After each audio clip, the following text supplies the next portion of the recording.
Assalamualaikum warahmatullahi wabarakatuh. Ibu, bapak, hadirin pemuda-pemudi sebangsa setanah air dimanapun kalian berada, dari Sabang sampai Merauke. Ada 4 orang yang menyebabkan kemajuan Indonesia tersendat-sendat. Keadilan sosial bagi seluruh rakyat Indonesia tertunda. Indonesia tidak bisa merdeka. Rakyat Indonesia tidak bisa merdeka padahal negara ini sudah merdeka. Hatinya masih terjajah, pemikirannya masih terjajah, lisannya masih terjajah, dan perbuatannya pun masih terjajah. Indonesia ini, rakyatnya, tak ubahnya hidup seperti binatang, Mas Bro. Hidup untuk makan dan makan untuk hidup. Siapakah 4 orang ini? Yang pertama adalah Soeharto. Di 4 orang ini sebagai pengacau, para pengacau negara. Yang pertama adalah Soeharto. Negara Indonesia baru merdeka, terbebas dari penjajahan Jepang dan penjajahan Belanda. Soekarno baru memerintah beberapa tahun setelah agresi militer 1 dan agresi militer 2. Ditumbangkan oleh Soeharto, dikudeta oleh Soeharto, dan dibunuh secara pelan-pelan oleh Soeharto. Ketika Soeharto memimpin 32 tahun, rakyat Indonesia dijajah oleh Soeharto. Negara Indonesia yang berpancasila itu hanya cangkangnya, Mas Bro. Dalemannya komunis. Dalemannya apa, Bu? Komunis. Dalemannya apa, Pak? Komunis. Adik-adik, akang-akang, teteh-teteh, para pemuda-pemudi yang tidak mengalami masa-masa itu. Negara kita di bawah kepemimpinan Soeharto itu cangkangnya Pancasila, dalemannya komunis.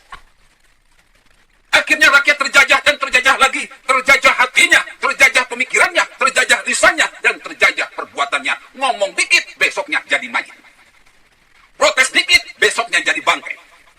Melawan dikit, besoknya entah dibuang kemana mayatnya. 3 juta lebih rakyat, kiai, ulama yang protes kepada Soeharto dibabat habis, Mas Bro. Dibantai habis, Mas Bro. Ada yang ditembak, ada yang disuntik mati, ada yang dipenggal, ada yang ditenggelamkan, ada yang dibuang. Kalau Bapak Ibu lihat, teteh-teteh, akang-akang, generasi baru, kalau pengen lihat kondisi Indonesia di bawah kepemimpinan Soeharto, coba lihat kondisi negara Korea Utara. Protes dikit, mati besoknya. Ibu, Bapak, hadirin pemuda-pemudi sebangsa setanah air. Ini bukan bohongan, Mas. Ini beneran. Saya tidak punya kepentingan politik. Saya pernah pesantren di NU, pernah ngaji di Muhammadiyah, pernah ngaji di Persis. Bendera saya sudah jelas, the king of science. Revolusi otak dan revolusi akhlak. Mengislamkan orang Islam, mempancasilakan manusia Pancasila. Saya seorang ilmuwan, dan sampai saat ini, saya berperan sebagai seorang ilmuwan. Gak ada kepentingan politik apapun.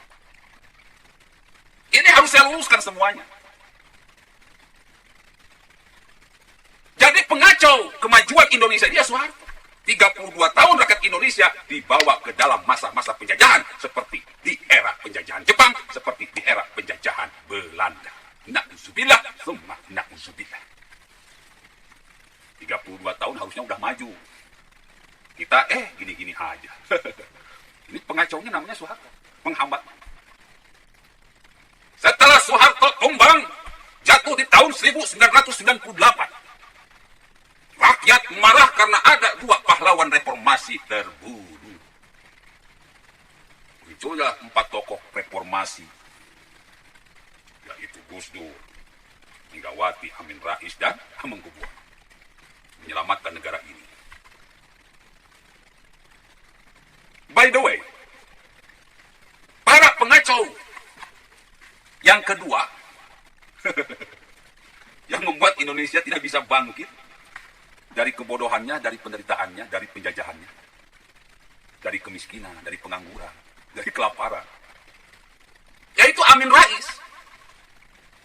Sebagai pejuang reformasi, sebagai pahlawan reformasi, seharusnya beliau ini tidak punya unsur politik apapun.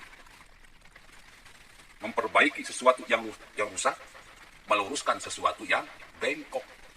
Ini yang seharusnya. Cuman karena ambisi pribadi ingin jadi presiden, akhirnya dia ini ngakali. Gimana caranya Megawati sebagai pemenang pemilu saat itu tidak menjadi presiden. Maka diangkatlah isu bahwa pemimpin tidak boleh dari wanita, tidak boleh wanita jadi pemimpin. Ini akal-akalan busuk Amin Rais. Dengan poros tengahnya.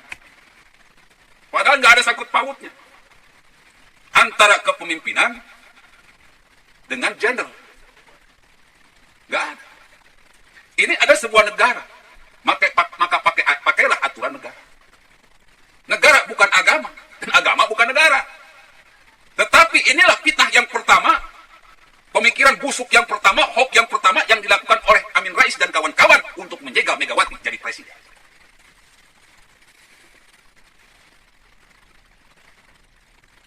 Akhirnya aturan pun diubah. Maka diadakanlah pemilihan kembali lewat MPR. Padahal aturan sebelumnya pemenang pemilu adalah presiden. Tapi Amin Rais dan kawan-kawan ngakali bagaimana cara supaya Megawati tidak jadi presiden. Maka aturannya diubah, Mas Bro. Ini licik dan munafik seorang Amin Rais dan poros tengahnya. Ala laknatullah ala zalimin. Allah melaknat orang-orang yang berbuat jahat. Amin Rais dan kawan-kawan sampai saat ini menjadi pecundang-pecundang politik, menjadi para pelacur politik, menjadi sampah-sampah politik, menjadi pengemis-pengemis politik. Allah itu maha adil, Mas. Allah tidak suka sesuatu yang jahat meskipun keluar dari seorang kiai, habib, ustaz, apalagi dari seorang Amin Rais. Inna akramakum indallahi atqakum. Allah tidak melihat siapa kamu, tapi Allah melihat kebenaran yang ada dalam hatimu, dalam pemikiranmu, dalam mulutmu, dan dalam perbuatan. Innal munafiqina yukhadi'una Allah wa huwa khadi'uhum. Sesungguhnya orang-orang munafik yang selalu menipu dan menipu. Hatinya penipu, pemikirannya penipu, lisannya penipu, perbuatannya penipu. Maka Allah balas tipuan mereka. Amin Rais yang hatinya penipu, hatinya busuk, pemikirannya busuk, mulutnya busuk, perbuatannya busuk. Allah balas kejahatannya, Allah balas tipuannya, Allah balas kebusukannya. Amin Rais tidak bisa menjadi apa-apa. Amin Rais hanya jadi sampah-sampah politik.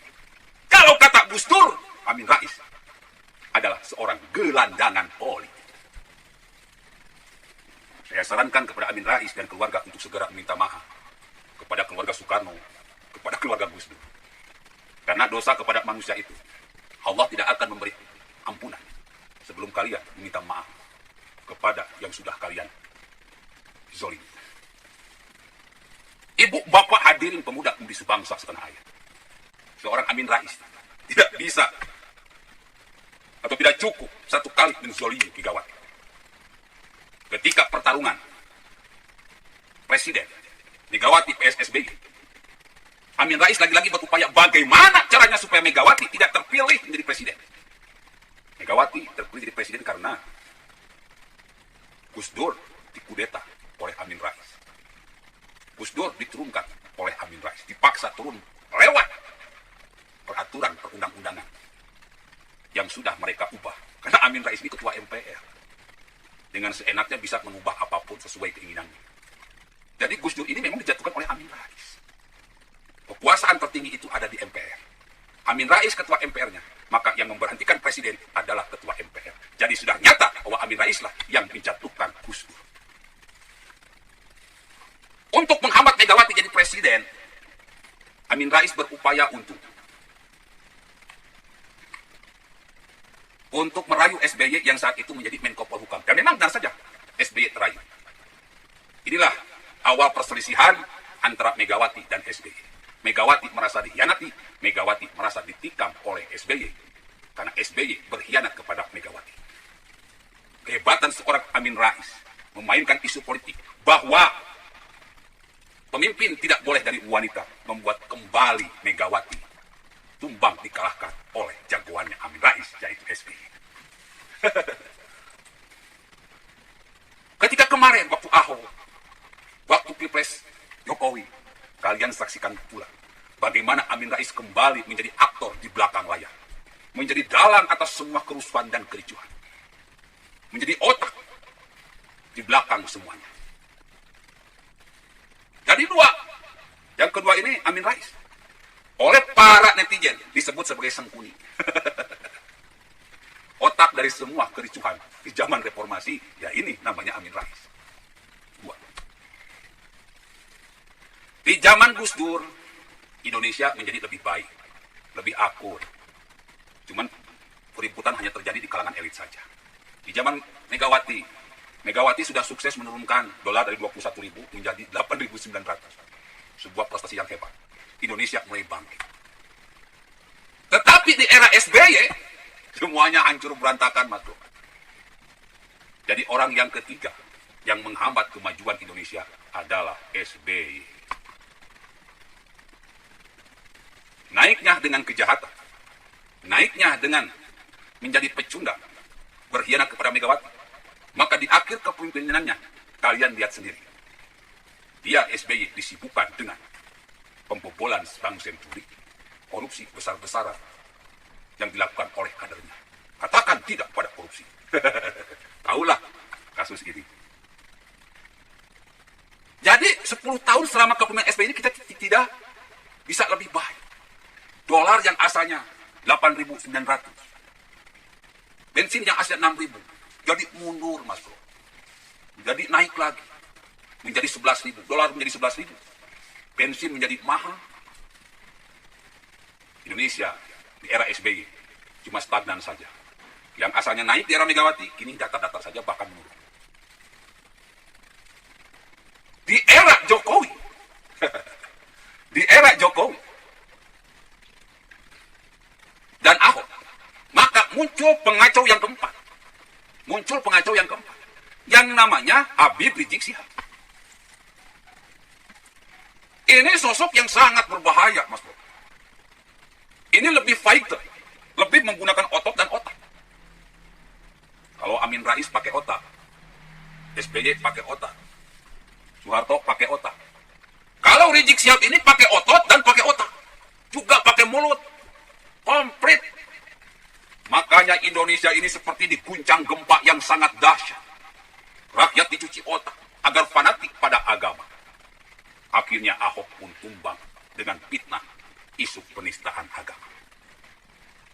Lalu Jokowi pun hampir-hampir tumbang dengan isu, dengan fitnah PKI, Cina, antek asing, antek asing. Rakyat benar-benar diadu domba oleh Rizik Syihab. Indonesia benar-benar dibikin kacau, dibikin ribut. Di situ untung saya muncul, Mas Bro, ketika ustadz-ustadz pada diam. Karena merasa silau dengan kehabiban Rizik Syihab. Ketika ulama-ulama pada diam, karena merasa silau akan kehabiban Rizik Syihab. Para habai, para elit politik, merasa silau akan kehabiban Rizik Syihab. Saya muncul. Dengan terang menunjuk hidung Rizik Syihab. Inna akramakum indallahi atqakum. Allah tidak melihat siapa kamu, tetapi Allah melihat adalah hatimu. Yang Allah lihat adalah hati. Ketakwaan. Kebenaran yang ada dalam hati ini. Kebenaran yang ada dalam pemikiran. Kebenaran yang ada dalam lisan. Dan kebenaran yang ada dalam perbuatan.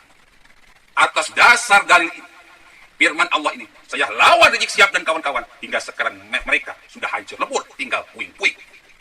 Boleh jadi pilkada DKI mereka menang. Tetapi setelahnya mereka terus-menerus kalah. Dan terus kalah. Bahkan kemarin di Pilpres 2019 mereka kalah telak lagi. Dan saya pastikan ke depan kalian, hei Rizik Syihab dan kawan-kawan, FPI, HTI, PKS, PAN, kalian akan hancur lebur. Karena ada seorang mujahidin intelektual yang terus memantau dan membaca strategi kalian. Kalau strategi sudah terbaca, jangan harap kalian akan memenangkan pertandingan politik ini. Saya sudah bosan melihat perilaku para pengacau seperti Rizik Syihab dan kawan-kawan ini.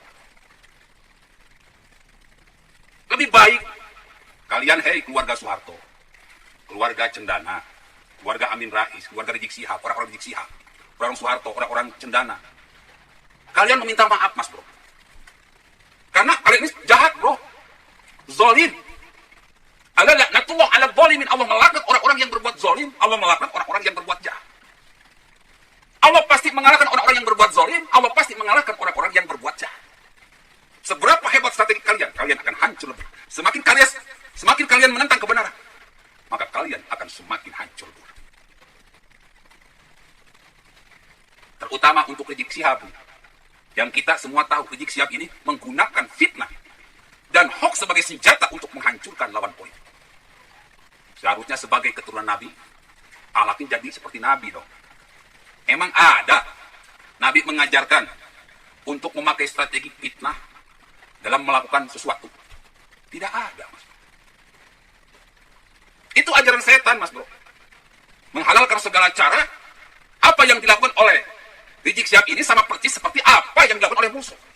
Sama-sama radikal, menghalalkan segala cara, kurang ajar, bajingan. Sama. Musuh pakai merah, Rizik Syihab PKI putih. Aidit PKI merah, membunuh para jenderal.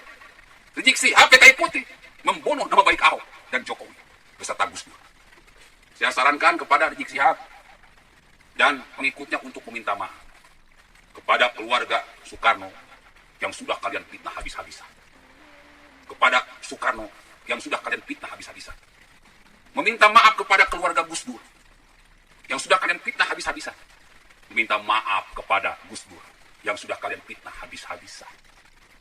Kalau perlu kalian meminta maaf kepada keluarga Jokowi yang sudah kalian fitnah habis-habisan. Juga minta maaf kepada Jokowi yang sudah kalian fitnah habis-habisan.